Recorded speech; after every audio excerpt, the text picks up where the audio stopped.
Ve 20. letech minulého století žilo v obci Velké Heraltice asi 1100 obyvatel. Pro zajištění kulturního a společenského života občanů bylo nutné vybudovat kulturní dům. To se podařilo v letech 1929 až 1930, kdy byla na okraji obce ve směru na obec Brumovice postavena dvoupodlažní budova v té době velmi moderního typu. Stavba původního kulturního domu byla nepravidelného pravoúhlého půdorysu se sedlovou střechou hlavního křídla a s valbovými střechami nižších cihelných křídel. Ty byly vystavěny historicky současně s hlavním traktem. Nosné konstrukce historického jádra budovy byly z cihelného zdiva zděného na vápenou maltu. Stejný materiál byl použit na obvodové zděné stěny původního objektu i vnitřní dělící nosné zdivo a příčky. Stavba kulturního domu doznala během následujících desetiletí významných změn.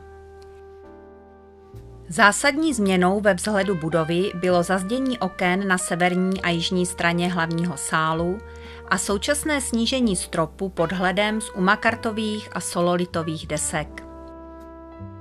Původní budova byla na severní straně rozšířena o přístavbu, která začala sloužit jako nový vchod do budovy a zároveň zde byla šatna a hygienické zařízení pro veřejnost. Nesmíme opomenout také fakt, že mezi lety 1950 až 1980 sloužil kulturní dům také jako kino. V současné době byl stav budovy již nevyhovující. Kulturní a společenské akce se zde sice nadále pořádaly, ale podmínky pro pořadatele i pro návštěvníky byly opravdu složité.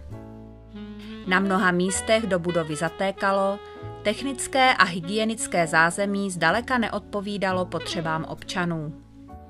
A dále zastupiči, ať zdárně získávání dotací pokračují, nové stroje na odklízání bordela, lístí a sněhu získají, školu za státní prachy zaleteplí a do rekonstrukce kulturáků místního domu Hrůzy se konečně pustí.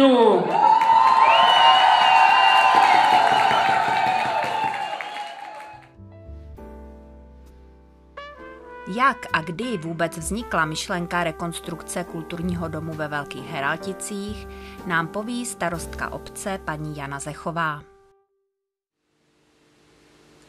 Myslím, že občané této obce si přáli už koncem 90. let opravit kulturní dům, dříve takzvané kino. Hodně se o tom mluvilo. Při každém plesu, na společenských zábavách, na masopustu. Diskutovali o tom, že celá budova kulturního domu je ve špatném stavu.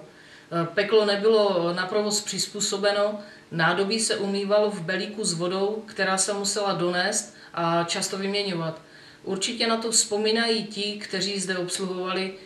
V bývalé kuchyni padala omítka ze stropu, byla tam plíseň a vlhkost. Navíc tady byl jeden vodovodní kohoutek se studenou vodou a ještě byl napojený na nefunkční ohřívač vody. A co se týká sociálního zařízení, bylo nevyhovující pro provoz kulturního domu. Ale v 90. letech se obec do rekonstrukce ještě nepustila. Kdy tedy opravdu začaly přípravné práce? V listopadu roku 2006 jsem se stala starostkou a převzala veškerou agendu po předchozích zastupitelích. Samozřejmě, že mě v prvním momentu napadla myšlenka, že se musím zasadit co nejdříve o rekonstrukci kulturního domu, ale postupně jsem se seznamovala s prací na úřadě a s problémy 5 obcí. Zjišťovala jsem, že to nebude zase tak jednoduché. Jedinou výhodou bylo, že většina zastupitelů měla stejný cíl – opravit co nejdříve kulturák, pro některé bývalé kino. V září roku 2007 proběhlo výběrové řízení na firmu, která měla za úkol vypracovat studii na tento objekt. Soutěž vyhrála místní firma Rebit, majitelem je pan Rostislav Vítek. To znamená, že zastupitelé obce vybrali firmu Rebit a následovali projekční práce? Tak to úplně nebylo. Firma Rebit připravila nejprve 3 varianty A, B a C a občané se přiklonili nejvíce k variantě A a B. Výsledek ankety jsme pak předali projektantům. Nakonec zastupitelé vybrali variantu B, podle které byly projekční práce zahájeny. Projekční práce, jak jste zmínila, začaly v roce 2008, kdy ale byla zahájena vlastní rekonstrukce. Máte pravdu, nic nebylo jednoduché. Moje představa byla, že stavbu bychom mohli zahájit následující rok, ale netučila jsem, že se nám to tak trochu zkomplikuje. Jedním z požadavků pro stavební povolení byla takzvaná hluková studie, která musela být v objektu vypracovaná. Dále jsme řešili věcná břemena, povolení od plynáren, elektráren, silnic, připomínky sousedů a dalších institucí a všech, kteří byli v našem projektu coby účastníci. Vlastní rekonstrukce mohla začít v roce 2014, ale až po výběrovém řízení. Do soutěže se přihlásilo 7 firem, mezi nimi byly i 2 místní firmy. V soutěži pak zvítězila s nejlevnější cenou za provedené práce firma Rebit Velké Heraltice, jako druhá se umístila firma František Jurčík. Tyto 2 firmy se pak v rámci spolupráce podílely na rekonstrukci objektu. Práce na stavbě byly skutečně zahájeny v lednu 2014.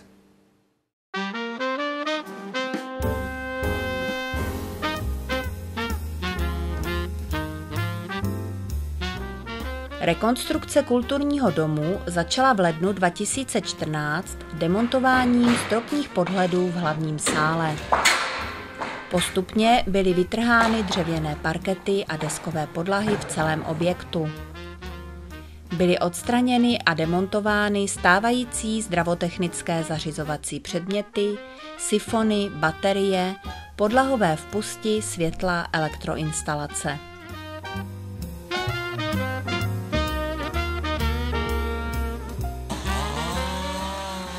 Z výsledků odborného dendrologického průzkumu bylo zjištěno, že ne všechny stromy v původní aleji jsou zdravé. Vzhledem k nebezpečí pádu větví v blízkosti základní školy a autobusové zastávky bylo rozhodnuto stromořadí vykácet. V projektu se počítá s náhradní výsadbou stromů a keřů.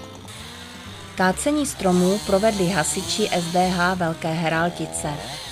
Nutno připomenout, že tato akce proběhla v 15stupňovém mrazu a za silného větru. Přesto vše proběhlo podle plánu.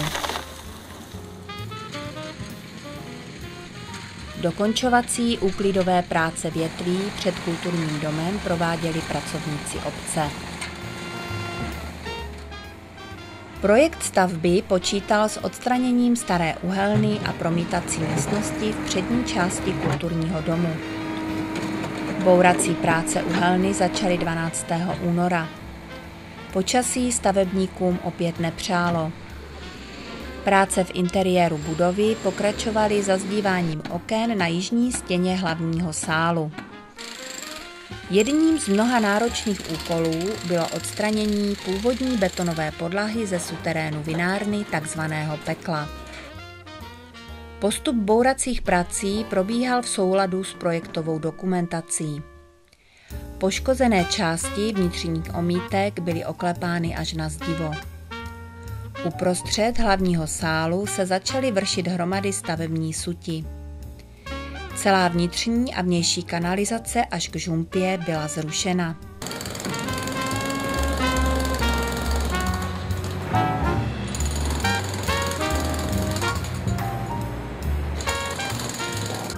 Veškerá vybouraná suť, včetně hliněné navážky pod podlahou hlavního sálu, byly postupně vyváženy na skládku.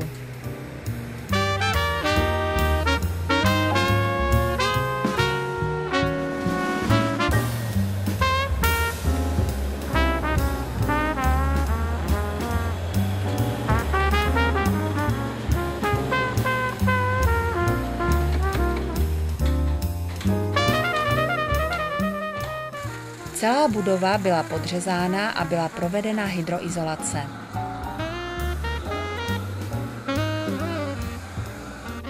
Všechna okna a dveře byly postupně demontovány a vybourány. Původní valbové střechy nižších cihelných křídel byly rozebrány a nahrazeny novou střešní konstrukcí. Nad šatnou pro účinkující nad malým přísálím, kuchyní a skladem byla střecha také kompletně vyměněna.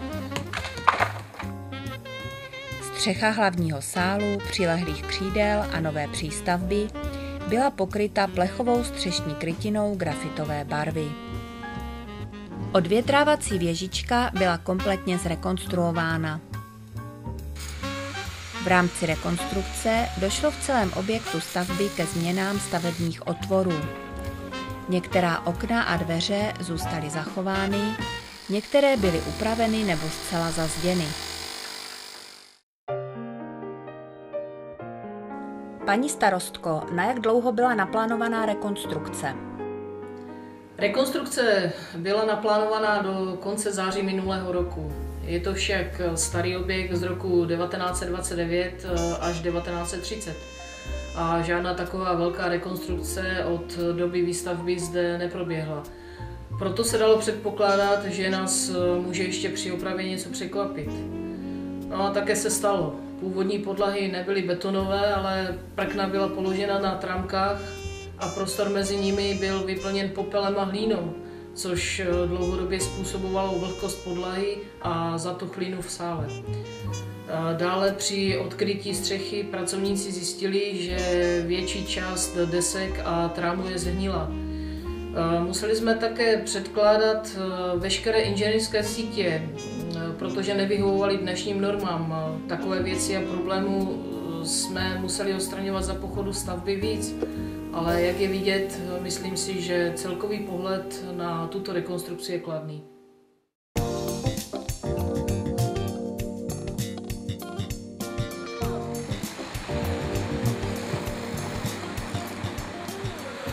Betonování podlah v celém objektu spolikalo spousty kubíků betonové směsi.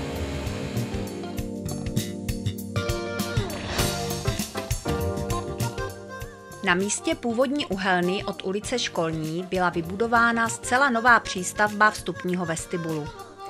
Během měsíce dubna proběhla výstavba základů, kanalizace a základové desky přízemní části vstupního vestibulu. V následujících měsících bylo dokončeno první patro a konstrukce střechy.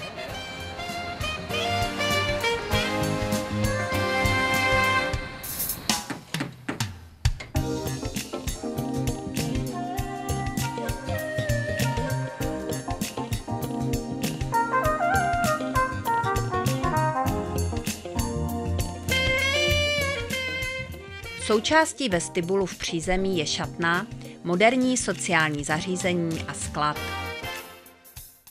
Schodištěm vedle prostoru pro šatnu se dostaneme do prvního patra přístavby. Zde mohou v budoucnu využívat občané prostornou zasedací místnost s kuchyňkou a zázemím. Po celou dobu rekonstrukce probíhaly pravidelně každou středu kontrolní dny za účasti zastupitelů obce, dodavatelské firmy a stavebního dozoru.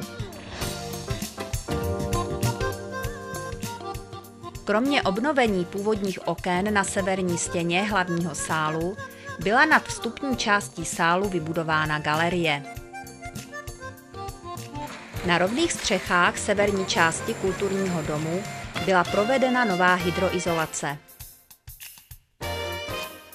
Všechna okna a venkovní dveře jsou plastová s izolačním sklem. Rámy oken jsou vyvedeny ve dvou barvách. Vnitřní strana rámů je bílá, venkovní v barvě dřeva. Původní záměr napojit splaškovou kanalizaci na starou žumpu byl nahrazen novým řešením. Součástí rekonstrukce bylo zasypání žumpy a kanalizace kulturního domu byla napojena přímo na obecní kanalizaci vedoucí před základní školou. Byly také přeloženy všechny inženýrské sítě dle nových parametrů.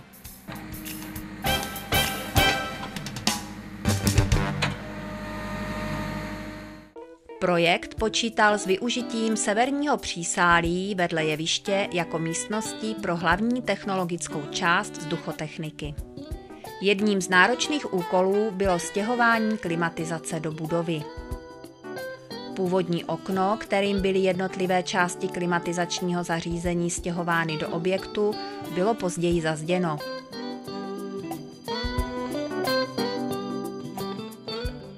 Pracovníci dodavatelské firmy provedli v celém objektu novou elektroinstalaci.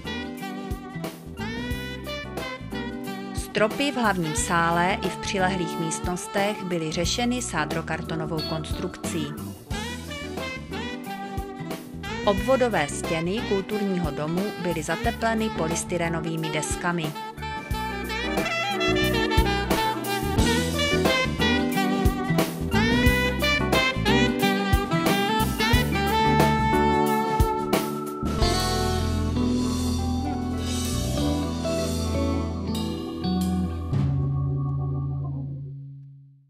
Přístavbou na jižní straně byl rozšířen prostor bývalé kuchyně a části přísálí. Zároveň tak byl upraven vstup do kotelny. Barvy obkladů a dlažeb sociálních zařízení byly zvoleny v příjemných barevných tónech.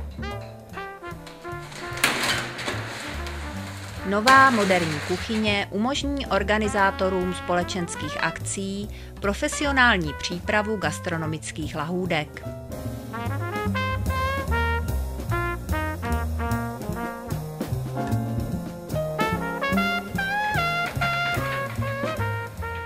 V rámci protihlukových opatření bylo nutné vybudovat na hranici se sousední parcelou protihlukovou plnoplošně vyzděnou 2metrovou zeď.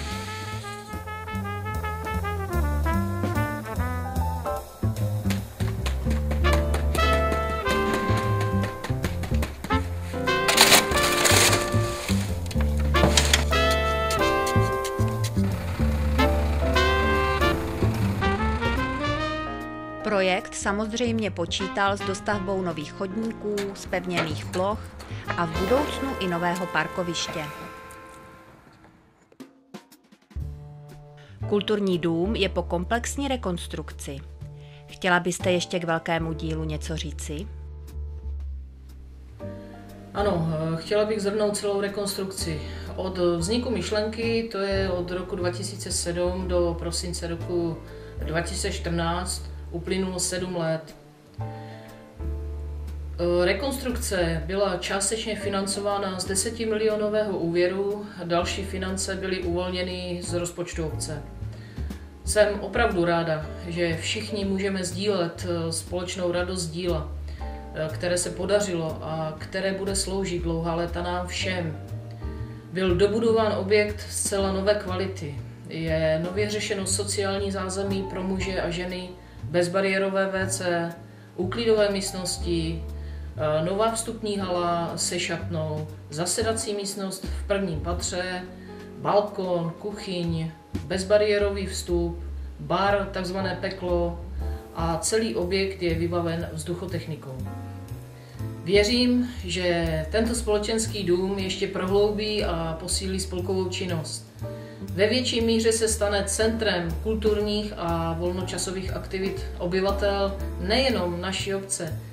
A ráda bych moc poděkovala všem, kdo se na rekonstrukci podíleli, včetně zastupitelů, kteří o rekonstrukci rozhodovali v roce 2006 až 2014, dále nově zvoleným zastupitelům, zainteresovaným pracovníkům úřadu, projektantům, drobným řemeslníkům, živnostníkům i podnikatelům a hlavně realizační firmě.